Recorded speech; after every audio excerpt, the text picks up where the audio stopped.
dan selamat datang kembali. Anda pernah nggak sih ngerasa hidup ini kok isinya keputusan melulu ya? Dari yang sepele kayak pilih makan malam sampai yang penting cari kerja. Atau bahkan, ngurusin email yang numpuk itu. Nah, kali ini kita mau gali lebih dalam nih, sebuah ide yang lumayan mengejutkan. Gimana prinsip-prinsip dari dunia komputer, algoritma, ternyata bisa kasih kita semacam contekan cerdas buat menghadapi tantangan sehari-hari. Kita bakal merujuk ke buku menarik judulnya Algorithms to Live By. Jadi tujuannya apa? Ya, kita mau coba bongkar beberapa strategi tak terduga, wawasan praktis dari buku ini yang mungkin bisa langsung Anda coba terapkan. Siap lihat hidup dari kacamata yang sedikit beda? Yuk kita mulai! Tentu. Mungkin kalau dengar algoritma, bayangannya langsung ke kode-kode rumit di komputer ya. Tapi intinya sebenarnya lebih simpel kok. Algoritma itu ya cuma serangkaian langkah aja atau aturan yang jelas, terbatas, buat nyelesain masalah. Resep masak itu ya algoritma. Petunjuk ngerakit lemari IKEA itu juga algoritma. Bahkan mungkin rutinitas pagi Anda, dari bangun sampai siap berangkat, itu kalau dipikir-pikir ya algoritma pribadi Anda kan? Nah, buku ini intinya coba pinjem kacamata ilmu komputer buat lihat masalah-masalah manusia yang klasik itu, terus cari pendekatan baru yang mungkin lebih efektif gitu. Oke. Konsep pertama nih yang dibahas di buku ini kayaknya langsung kena banget buat banyak orang. Optimal stopping. Intinya tuh kapan sih waktu terbaik buat kita berhenti nyari terus dan memutuskan. Entah itu pas lagi cari apartemen idaman, atau cari pasaran hidup, atau bahkan sesimpel cari parkir di mall pas weekend. Betul banget.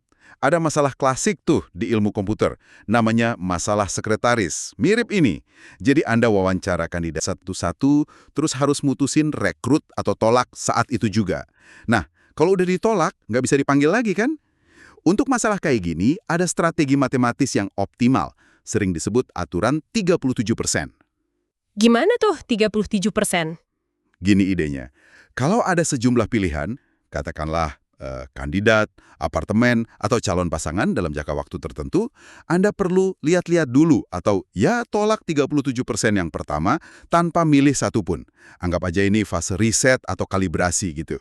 Nah, setelah lewat 37% itu, baru deh Anda pilih opsi pertama yang muncul yang lebih baik dari semua yang udah Anda lihat di fase riset tadi. Tunggu. Jadi kita mesti nolak lebih dari sepertiga pilihan pertama. Itu kedengarannya agak beresiko ya. Gimana kalau yang paling bagus malah ada di antara 37% pertama itu? Nah, itu dia bagian yang counterintuitif dan menariknya. Secara matematis, strategi 37% ini tuh ngasih Anda peluang terbaik buat dapetin pilihan nomor satu secara keseluruhan, dibanding strategi lain. Tentu, ada resiko kehilangan yang terbaik di awal, iya.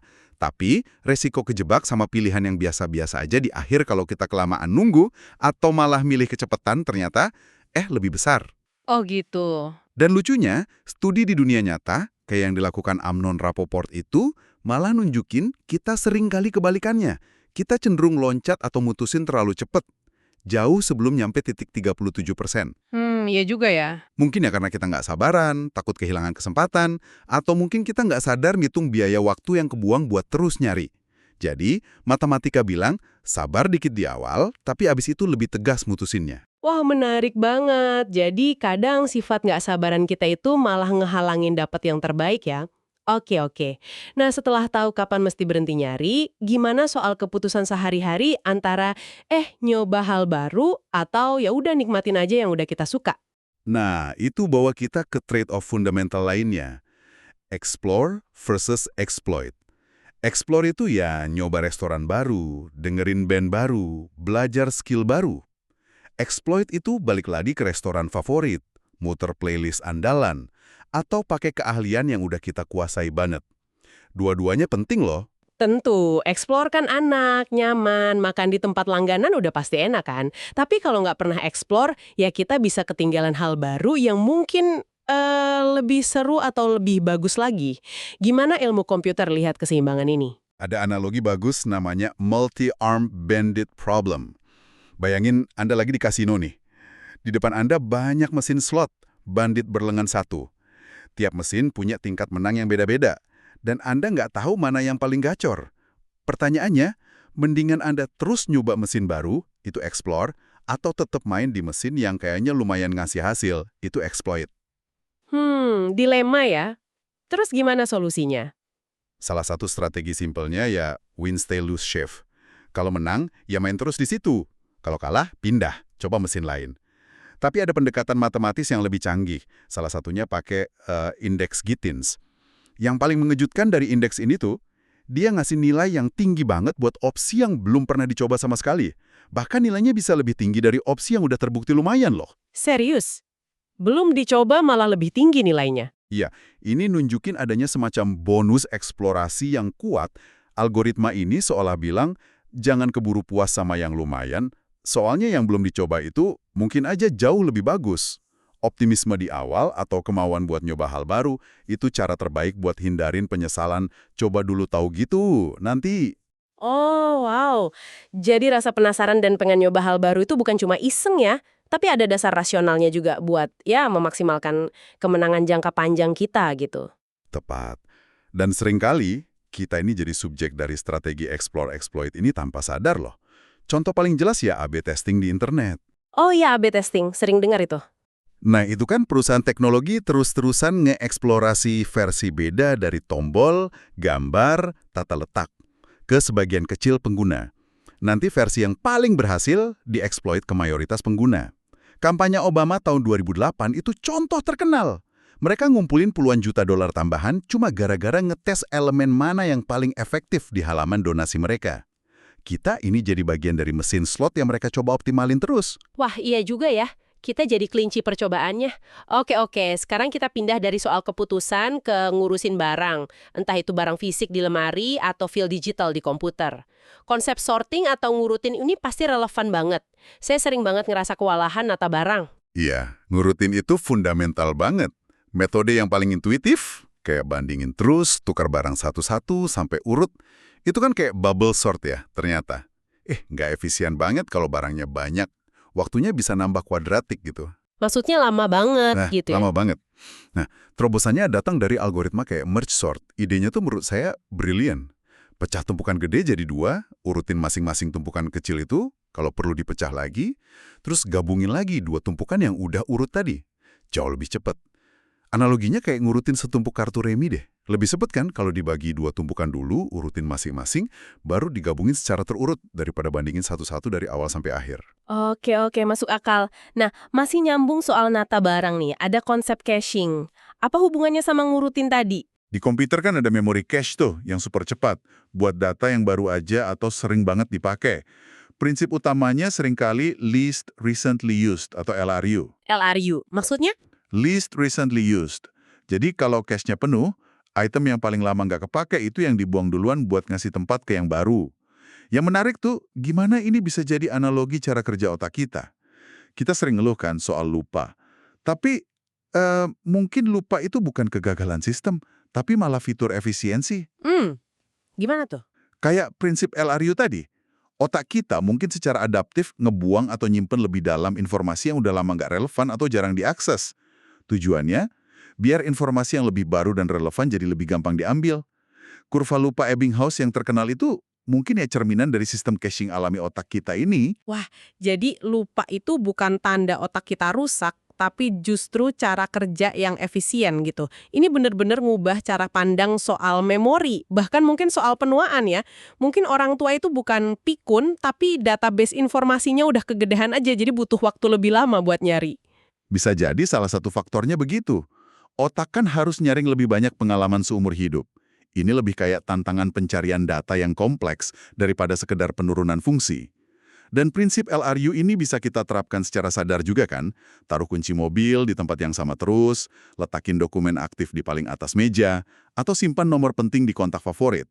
Itu semua kan bentuk caching personal. Iya, masuk akal banget. Dari nata barang, sekarang kita pindah ke nata waktu. Scheduling atau penjadwalan. Ini juga sumber stres banyak orang nih. Tugas banyak, deadline mepet, ada yang penting tapi nggak mendesak, ada yang mendesak tapi remeh. Rasanya kayak juggling bola api, ya kan? Haha, betul banget. Dan nasihat manajemen waktu suka beda-beda pula. Ada yang bilang kerjain yang cepat dulu. Ada yang bilang mulai dari yang paling susah. Ilmu komputer juga pusing kok sama masalah penjadwalan ini. Salah satu masalah klasik yang menarik itu namanya priority inversion. Priority inversion, apalagi tuh? Bayangin gini, ada sistem, bisa komputer atau tim kerja deh. Ada tugas prioritas rendah, lagi pakai sumber daya penting. Katakanlah, mesin kopi. Tiba-tiba muncul tugas super penting. CEO butuh kopi sekarang juga. Tapi tugas super penting ini nggak bisa jalan karena mesin kopinya dipakai tugas prioritas rendah tadi. Sialnya lagi, tugas prioritas rendah ini mungkin malah lagi ditunda karena ada tugas prioritas sedang lain yang jalan. Hasilnya, tugas super penting macet sementara sistem ngerjain hal lain. Ini beneran pernah terjadi loh di robot Mars Pathfinder. Wah, gila. Itu persis kayak kondisi di kantor kadang-kadang. Terus solusinya gimana dong? Salah satu solusinya namanya priority inheritance. Jadi tugas prioritas rendah yang lagi nyandera sumber daya itu, untuk sementara dia mewarisi prioritas tinggi dari tugas yang diblokirnya. Biar apa? Biar dia cepat kelar dan ngelepasin sumber daya itu. Tapi ada masalah lain yang kayaknya lebih sering kita alamin sehari-hari. Thrashing. Thrashing? Kedengerannya nggak enak apa tuh? Thrashing itu terjadi kalau kita terlalu sering pindah-pindah antar tugas. Istilah kerennya konteks switching. Setiap pindah tugas itu kan butuh waktu dan energi mental buat loading konteks baru lagi. Kalau keseringan pindah, akhirnya nggak ada kemajuan berarti di tugas manapun. Kita cuma sibuk pindah, bukan ngerjain. Aduh, thrashing itu saya banget kalau lagi banyak kerjaan.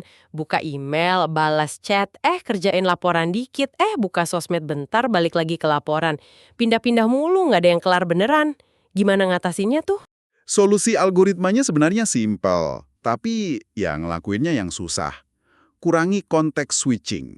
Coba deh teknik interrupt coalescing. Kelompokin gangguan atau tugas sejenis, misalnya cek email cuma di jam tertentu aja. Bales semua chat sekaligus. Bayar semua tagihan sebulan sekali. Ini kayak kantor pos gitu loh. Ngantar surat kan sekali sehari aja. Lebih efisien daripada kurir datang tiap ada surat baru. Coba fokus sama satu tugas buat periode waktu tertentu sebelum pindah. Oke, itu nasihat bagus, mesti dicoba nih. Sekarang gimana kalau situasinya lebih kompleks lagi? Pas kita harus bikin keputusan tapi informasinya terbatas, atau pas hasil keputusan kita dipengaruhi sama tindakan orang lain? Ini udah masuk area prediksi dan interaksi strategis ya? Bener. Di sini kita bisa singgung sedikit soal aturan bias. Yang intinya gimana cara kita update keyakinan pas ada bukti baru, tapi tetap ngingat keyakinan awal kita, prior.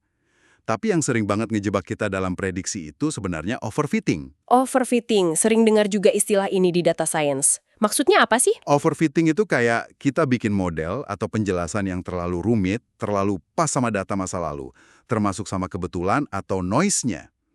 Akibatnya, model itu jadi jelek banget buat prediksi masa depan. Analogi gampangnya gini, kayak penjahit bikin jas yang super pas waktu Anda berdiri tegak sempurna. Tapi begitu Anda gerak normal, jasnya jadi nggak nyaman dipakai. Terlalu pas sama satu kondisi spesifik. Contohnya dalam hidup sehari-hari gimana? Bisa jadi selera makan kita yang overfit ke gula dan lemak gara-gara evolusi, padahal sekarang malah jadi berlebihan kan? Atau pas kita analisis data, bikin model prediksi yang variabelnya kebanyakan, jadinya cuma cocok buat data lama itu aja, tapi gagal total buat prediksi data baru. Makanya, prinsip Occam's razor itu relevan di sini. Seringkali penjelasan atau model yang lebih sederhana itu justru lebih baik dan lebih kuat. Lawan overfitting itu ya dengan cari kesederhanaan. Oke, jadi jangan terlalu rumit mikirnya. Terus, kalau masalahnya melibatkan orang lain gimana? Misalnya, kenapa ya kadang-kadang semua orang kayaknya bertindak rasional buat dirinya sendiri, tapi hasilnya malah jelek buat semua orang? Kayak macet parah itu kan, semua pengen cepet nyampe pakai mobil pribadi, akhirnya semua kejebak macet. Nah, itu contoh klasik dari apa yang disebut Nash equilibrium dalam teori permainan. Seringkali ngarahnya ke dilema tahanan atau tragedi milik bersama. Tiap orang milih strategi terbaik buat dirinya sendiri, dengan asumsi orang lain juga gitu. Hasilnya, ya macet tadi, sumber daya bareng jadi habis, atau persaingan yang nggak sehat. Terus ada solusinya nggak? Ada kabar baiknya. Ada konsep namanya mechanism design. Ini cabang teori permainan yang coba ngerancang ulang aturan mainnya atau insentif dalam sistem. Tujuannya, biar kepentingan pribadi jadi selaras sama hasil kolektif yang baik. Contohnya, aturan jalan berbayar buat ngurangin macet atau sistem reputasi online buat dorong orang jujur. Kuncinya itu ngubah struktur interaksinya, bukan cuma berharap orang bakal berbuat baik dengan sendirinya. Jadi kadang lebih baik punya aturan yang cukup baik dan simpel daripada ngejar sempurna, tapi malah keliru karena overfitting ya. Dan buat masalah bareng-bareng, kita nggak bisa cuma salahin individunya, tapi perlu lihat dan mungkin ubah aturan mainnya. Tepat sekali. Itu dua pelajaran penting banget dari coba menerapkan cara berpikir algoritmik ini. Terakhir nih, buku ini punya konsep penutup yang saya suka banget, computational kindness, atau kebaikan komputasional gitu ya. Apa maksudnya tuh? Intinya sih, berusaha bikin proses berpikir atau komputasi jadi lebih gampang buat orang lain. Ilmu komputer itu ngajarin kalau komputasi itu mahal, butuh waktu, energi, perhatian. Jadi desain yang bagus itu berusaha meminimalkan beban itu. Nggak cuma buat mesin, tapi juga buat manusia. Contohnya gimana? Mungkin kayak ngasih instruksi yang jelas gitu ya, langkah demi langkah, bukan yang bikin bingung. Atau nata website yang navigasinya logis. Persis. Atau desain formulir yang gampang diisi, rambu jalan yang nggak membingungkan, bahkan cara restoran ngatur antrian. Sistem antrian yang ambil nomor itu kan lebih ramah secara komputasi daripada disuruh cari meja kosong sendiri di tempat yang ramai. Kenapa? Karena ngurangin beban mantau dan ngambil keputusan buat pelanggan. Ini soal ngerancang interaksi dan lingkungan biar nggak ngebebanin mental orang lain secara nggak perlu. Wah, keren banget konsepnya. Jadi kesimpulannya nih, ngelihat dunia lewat kacamata algoritma ini bukan cuma soal efisiensi teknis aja ya, tapi juga bisa ngasih kita strategi hidup yang mengejutkan. Mulai dari kapan harus berhenti nyari, nyeimbangin hal baru dan lama, nata barang dan waktu, sampai ngerti interaksi sosial yang kompleks, dan bahkan jadi lebih baik hati secara komputasional. Bener banget. Dan sebagai penutup, mungkin ini satu pemikiran buat Anda bawa pulang. Mengingat bahwa berpikir itu sendiri adalah sebuah biaya atau usaha komputasi, di area mana ya dalam hidup Anda, baik pribadi maupun profesional, Anda bisa merancang sesuatu biar lebih ramah secara komputasi. Gimana caranya kita bisa ngurangin beban kognitif yang nggak perlu buat diri sendiri dan orang lain dengan nerapin prinsip-prinsip desain yang cerdas ini? Pertanyaan yang menarik banget buat direnungkan. Terima kasih banyak ya sudah berbagi wawasan mendalam kali ini. Semoga ada algoritma baru nih yang bisa Anda coba terapkan di kehidupan sehari-hari. Sampai jumpa di lain kesempatan.